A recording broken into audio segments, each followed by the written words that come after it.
Matutulak kita sa Asher pag masyado ang matagal. Gagawin niyo po yun.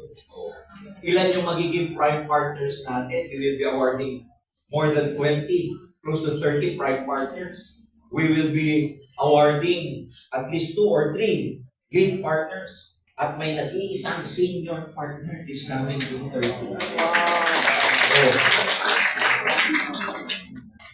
Yung top 1 natin ngayon, yung lumabas na yung top 1 eh. Huwag yung sasabihin na binuko ko yung income niya. Kano income nun?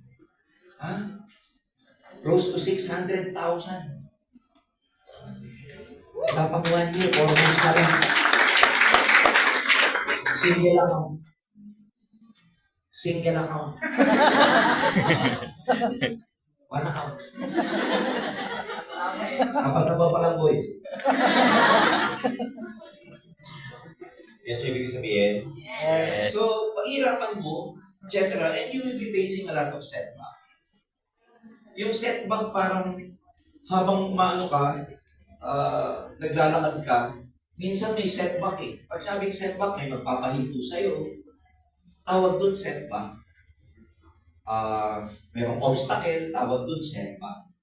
Merong disruption, may biglang problema, tawag dun setback. Most often than not, yung mga setback na nararanasan nyo, requirement yan para magtagumpay ka. Kasi sa biyahe, pagpunta sa tagumpay, wala pong smooth na biyahe papunta sa tagumpay. There will be a lot of challenges. There will be a lot of rejections. There will be moments of failures. There will be times that you will be doubting yourself. Pati ikaw magdududa sa sarili mo eh. Hindi lang yun. Pati ikaw pagdududahan mo, Cedre, tama ba itong pinasok ko? Kasi, madadala ka ng emosyon mo. Ang pinakamatinding kalaban mo rito, lalo na pagka nag-reset and rise na kayo, we will explain to you, your emotions get in the way. Ang pinakakalaban mo dito, emosyon mo. That if you are not able to really handle your emotions well, bibigay ka. So tonight, gusto ko kayo maging prepared. Pagdating sa mga setbacks na yan, paano ko ba malalagpasan yan? Kasi pag hindi mo nalagpasan itong temporary setback na to, yan ang magpapahinto sa'yo. Dito lumalabas yung pagiging leader mo. And to start with, sa buhay, ayan.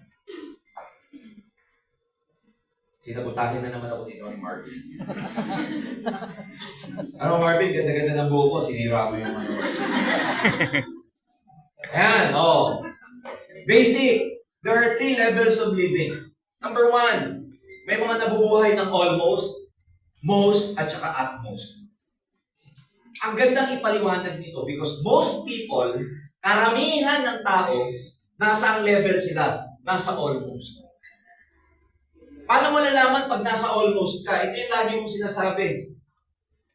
I almost lost weight. I almost closed the deal. I was almost on time.